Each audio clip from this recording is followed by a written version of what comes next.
রাধে রাধে বন্ধুরা, আমি এই সবজিগুলো দিয়ে পালং শাক রান্না করব। মূলা, বেগুন, আলু, সিম এইভাবে কেটে নিয়েছি।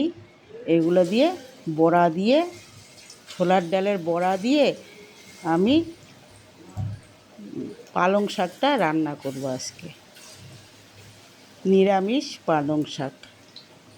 আমি কয়েকটা বড়া ভেজে নিচ্ছি।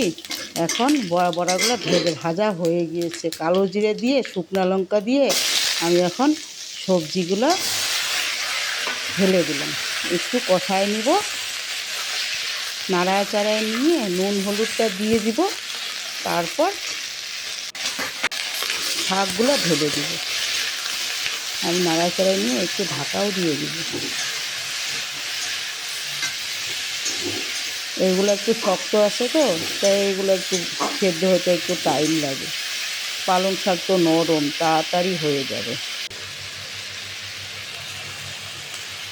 আমি একটু শুধু আদা বাটাই দিব, আর কিচ্ছু দিব না, কোনো মশলাই এখানটায় দিব না। এইভাবে বড়াগুলো দিয়ে রান্না করব। কয়েকটা কাঁচা লঙ্কাও কেটে দিলাম। একটু সামান্য একটু জিরা ভাজা জিরের গুঁড়ো দিয়েছি। আর কোনো মশলা দিব না আমি এখানটায়। এইভাবে নাড়ায় চাড়ায় নিয়ে এখন আমি শাকগুলোকে ঢেলে দিব। শাকগুলো ঢেলে দিয়ে কিছুক্ষণ পরই একদম অনেকটা মনে হচ্ছে, কিন্তু একদম নাড়ায় চাড়ায় নিলে একটুখানি হয়ে যাবে। হয়ে গেছে আমার। এখন বড়াগুলো ঢেলে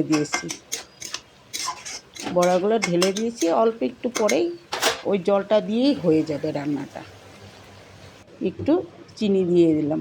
বাঙালির রান্না তো চিনি না দিলে ভালো লাগে না। আমার রান্নাটা হয়ে গিয়েছে। ভালো লাগলে একটা লাইক